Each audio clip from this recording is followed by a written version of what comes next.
Hello everyone, welcome back to my channel once again. आज हम बात करने वाले हैं वाटरिंग आई के बारे में। लास्ट टाइम हमने डिस्कस किया था व्हाट इज़ ड्राई आई। इस बार हम डिस्कस करने वाले हैं व्हाट इज़ वाटरिंग आई। तो चलिए फिर स्टार्ट करते हैं।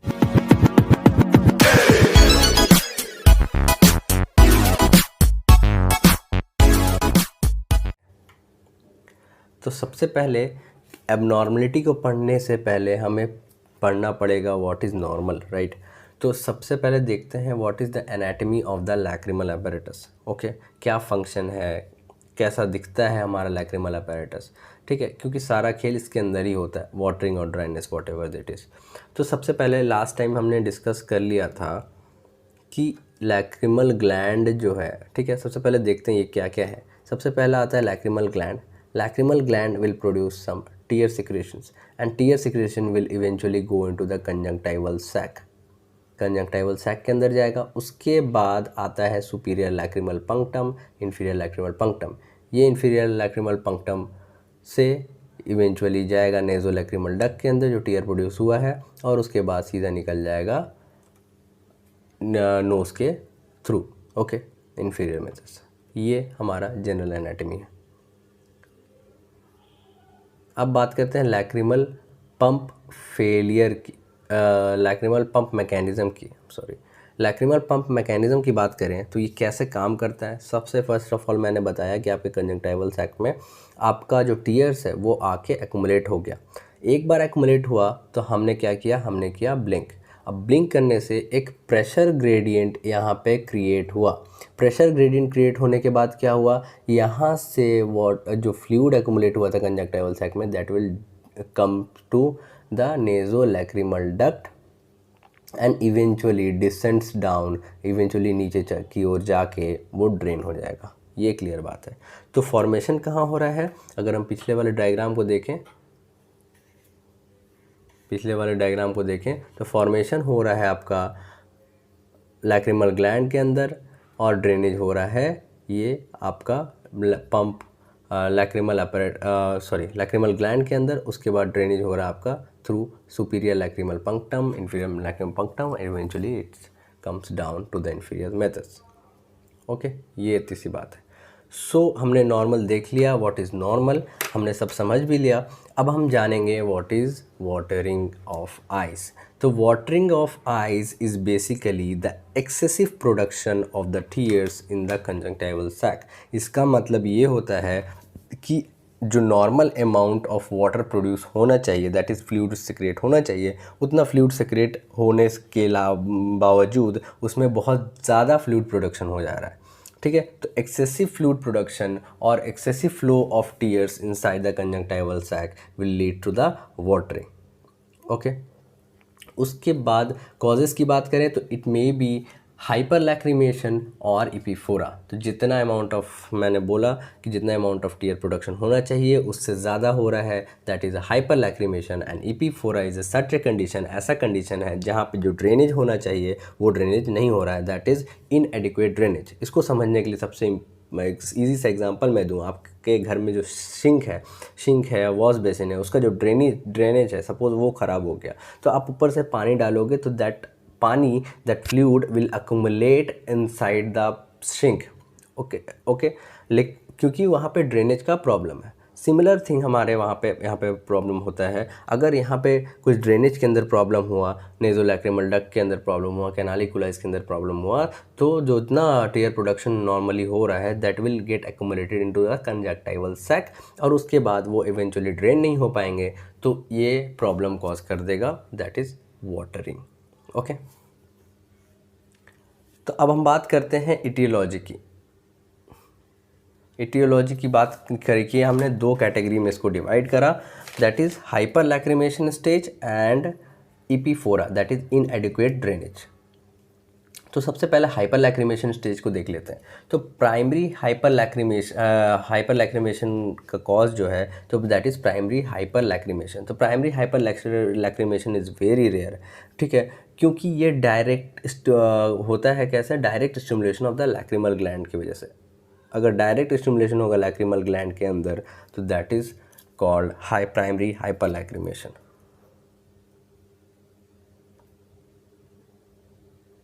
ठीक है।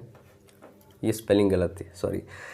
तो अब ये जो चीज़ है प्राइमरी हाइपर लैक्रिमेशन, ये रेयर क्यों है? जनरली ये अर्ली स्टेजेस में देखे जाते हैं, अर्ली स्टेज ऑफ ट्यूमर्स के अंदर देखे जाते हैं, या स्ट्रॉन्ग इफेक्ट्स ऑफ माइड्रेटिक्स और साइक्लोप्लेजिक्स ड्रग्स के अंदर देखे जाते हैं, जो हम लोग पीपल डायलेट करने के लिए यूज़ करते हैं। ओके, अब बात करते हैं रिफ्लेक्स की। तो रिफ्लेक्स को समझना बहुत ही आसान है। Suppose you are riding a bike, ठीक है। अब बाइक चला रहे हो, सडनली कुछ आके आपके आँख में गिर गया, ठीक है। तो उससे क्या होता है, फटाफट वाटर आना स्टार्ट हो जाता है। तो water is coming because of the reflex, the stimulus. जो स्टिमुलस आपके अंदर, आँखों के अंदर आया, तो इरिटेशन हुआ आपकी आँखों में, तो that is called reflex lacrimation. आपके आंखों से पानी आना इवेंचुअली स्टार्ट हो गया, that is called reflex lacrimation. अब बात करते हैं कि ये reflex lacrimation may be associated with the other disease. इसका मतलब ये ज़रूरी है, ये नहीं है कि जब भी आपकी आंखों से पानी आ रहा है तो आपका ड्रेनेज में प्रॉब्लम है, बिल्कुल भी नहीं। जब भी आपके आंखों से पानी आ रहा है तो there may be some other associations in sense कि आपका लिड्स के अंदर कुछ प्रॉब्लम है, सच एज आपका ब्लेफराइटिस है या फिर हॉर्डियोलम है, इस टाइप का जो प्रॉब्लम है उसके अंदर आपको देख सकते हैं। फिर हो सकता है कि कंजंक्टिवा में प्रॉब्लम है, that is inflammation of conjunctiva might be there. तो कंजंक्टिवा के इन्फ्लेमेशन, दैट इज़ कंजंक्टिवाइटिस, उसके अंदर भी देख सकते हैं हम लोग रिफ्लेक्स हाइपर लैक्रिमेशन। फिर may be corneal ulcer, corneal non healing ulcer, इस केस में कॉर्निया के केस में देख सकते हैं हम लोग reflex lacrimation, sorry. Affection of the sclera, that is two cases are there, scleritis and episcleritis, and affection of the uveal tissue, that is maybe cyclitis, iridocyclitis, okay, cycloneuritis, and etc etc etc. These cases causes reflex lacrimation, क्योंकि यहाँ पे हम लोग reflex stimulus के वजह से हमें water आ रहा है, ओके। तो ये एक सारे केस हो सकते हैं। One of the other cases such as endophthalmitis and panophthalmitis and orbital cellulitis, okay. अब बात करते हैं सेंट्रल लैक्रिमेशन के। I am shifting towards this side, so I will, और पूरा वीडियो में ना मैं इधर से उधर शिफ्ट होता रहूँगा ताकि आप लोगों को पीपीटी एटलीस्ट विजिबल हो। मेरी शक्ल इंपॉर्टेंट नहीं है, पीपीटी इज़ मोर इम्पॉर्टेंट। तो सबसे पहले बात करते हैं सेंट्रल लैक्रिमेशन की। तो सेंट्रल लैक्रिमेशन की अगर हम बात करें तो इसकी स्टडी अभी भी चल रही है। तो जो स्टडी है वो अभी भी चल रही है, तो no theory is reliable till now. लेकिन many stage such as emotional, जब आपका दिल टूटता है such as case emotional state में, तो उस केस में आपको सेंट्रल लैक्रिमेशन देखने मिलता है। तो अब बात करते हैं सेकेंड कॉज की, दैट इज़ इपीफोरा। फर्स्ट कॉज हमने हाइपर लैक्रिमेशन डिस्कस कर लिया है, दूसरा कॉज है दैट इज़ इपीफोरा, ओके। इपीफोरा की अगर हम बात करें तो it may B because of physiological और एनाटमिकल मतलब आप अगर कॉन्जेनाइटल केसेस सच एज आपका ये जो एरिया है, डक्ट वाला एरिया है, नेज़ोलैक्रिमल डक्ट वाला, वो प्रॉपरली डेवलप नहीं हुआ है, these are the anatomical cases. और फिजियोलॉजिकल मतलब प्रॉपर ड्रेनेज नहीं हो पा रहा है बिकॉज ऑफ सम फिजियोलॉजी और some blockage with external things, okay. अब बात करते हैं दैट इज़ फिजियोलॉजिकल कॉजेज़ के अंदर क्या क्या आता है। तो it includes the lacrimal pump failure. Lacrimal pump अपना काम जो करना बंद कर दिया है, और क्योंकि may be lower laxity of the lower laxity of the lids which is generally seen in the older people. आप जो बूढ़े लोगों को देखना, उनके जो लिड्स है वो थोड़े झुर्री जैसे बन के वो डाउन हो जाते हैं, मतलब खिंच जाते हैं थोड़े से, तो उस केस में वो चीज़ हो सकता है। तो और एक दूसरा कॉज ये है weakness of the orbicularis muscles. Orbicularis muscles is located on your lids and because of this muscle weakness cause to the epiphora. अब मैकेनिकल कॉज की बात कर लेते हैं। तो मैकेनिकल कॉज की बात करें तो मैकेनिकल कॉज में कहीं भी ब्लॉकेज हो सकता है, ठीक है। आपका ब्लॉकेज कैनालिकुलाई से कहानी स्टार्ट होता है, like canaliculi, nasolacrimal duct and further drainage. तो ये ब्लॉकेज जो है आपका कहीं पे भी हो सकता है। It may be at the punctal level. तो मैंने आपको बताया था this is like diagram is okay, so समझने के लिए काफ़ी है। तो इस लेवल पे भी आपका ब्लॉकेज हो सकता है, इस लेवल पे भी आपका ब्लॉकेज हो सकता है, ओके। किसी भी लेवल पे ब्लॉकेज हो जाए which eventually hinder the passage of the fluid, okay, उसके वजह से आपको क्या हो सकता है, एक्सेसिव वाटर। तो यहाँ किसी भी लेवल पे आपका ब्लॉकेज अगर हो रहा है तो अल्टीमेटली यहाँ पे वाटर आके रुक जाएगा, that is called watering of the eye. This is the mechanical cause of the एपीफोरा।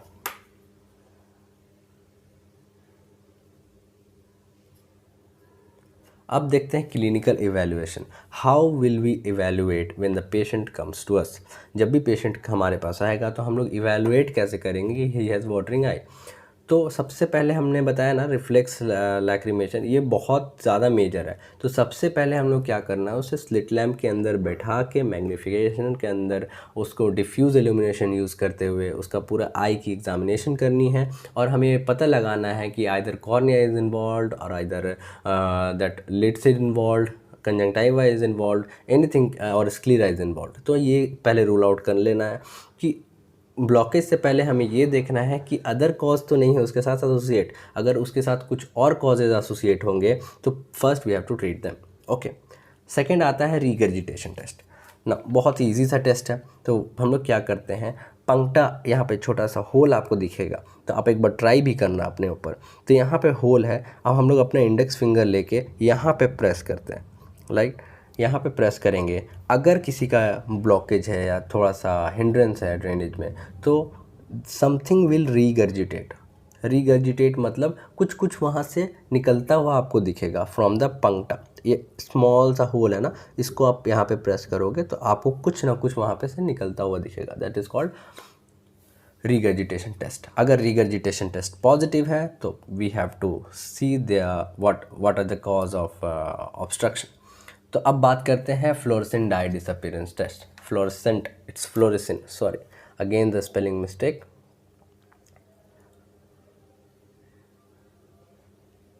Fluorescent dye disappearance test, okay. Fluorescent dye disappearance test में क्या करते हैं हम लोग, बेसिकली फ्लोरेसेंट डाई लेते हैं। Dye is generally not use now it is, आजकल use नहीं होते हैं। We use a fluorescent strip.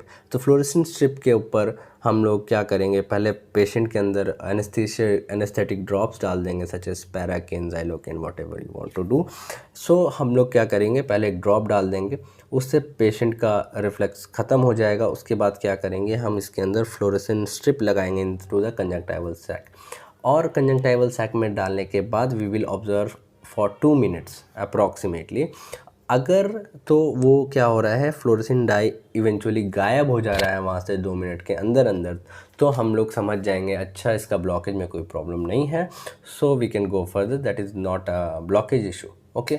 तो हम अगर तो वो बहुत ज़्यादा देर तक रिटेन रह जा रहा है फ्लोरेसेंट डाई, तो समझ जाना है कि ब्लॉकेज है वहाँ पे कुछ ना कुछ। अब बात करते हैं लैक्रिमल सिरिंजिंग टेस्ट, ठीक है। लैक्रिमल सिरिंजिंग में हम लोग क्या करते हैं, कैन्यूला लेते हैं, कैन्यूला के अंदर ये आपके कैनालिकुलाई के अंदर उससे सलाइन वाटर पास करते हैं फर्स्ट, लेकिन एनेस्थीसिया डाल देना प्लीज़। एनेस्थीसिया डाल के पंक्टम एरिया में हम सलाइन वाटर को पास कराते हैं। अगर ईजिली पास हो रहा है तो that is the sign of no blockage. अगर ईजिली पास नहीं हो रहा है, ज़्यादा प्रेशर लगाना पड़ रहा है, तो that is will be the drainage case, problem in the drainage case, okay. ये तीसरी बात है क्लिनिकल इवैल्यूएशन। अदर टेस्ट भी है लाइक जोन्स डूट डाई टेस्ट, तो वो आप बाद में अगर पढ़ने का दिल है तो दिस टेस्ट आर इम्पॉर्टेंट। अगर वो पढ़ने का मन है तो आप अलग से बोलना, मैं वीडियो बना दूंगा उसके ऊपर। Now, finally, what is the treatment of the watering eye? This small kid is in trouble. Again, I am going to shift this side. So, this small kid is in trouble, thinking that what will be the treatment of the watering eye. तो सबसे पहले हमें तो cause को rule out करना है, सिर्फ watering के केस में नहीं। cause in the sense कि आपका lids के लिए lacrimation हो रहा है या किसी blockage की वजह से lacrimation हो रहा है, तो सबसे पहले हमें वो rule out करना है कि किस वजह से उसका जो वाटरिंग है वो आ रहा है, ठीक है। तो after ruling out we will give the medication और थेरेपी अकॉर्डिंगली, ठीक है। तो ये सिर्फ वाटरिंग के केस में एप्लीकेबल नहीं है, ये ईच एंड एवरी डिजीज़ के केस में एप्लीकेबल है। लाइक आप किसी भी डिजीज़ को ट्रीट करोगे तो सबसे पहला थंब रूल ये होता है कि आप पहले कॉज को ट्रीट करो। What is the cause, you should treat it first. सबसे पहले आपको कॉज को ट्रीट करना है, उसके बाद disease will run away from you. Okay, I hope आज की वीडियो आपको बहुत पसंद आई होगी, और अगर पसंद आई है तो please like share and subscribe. और मुझे प्लीज़ अगर कुछ कमेंट्स क्वेश्चंस है तो प्लीज़ पूछो, बताओ। और all the best for your future. Thank you and have a nice day.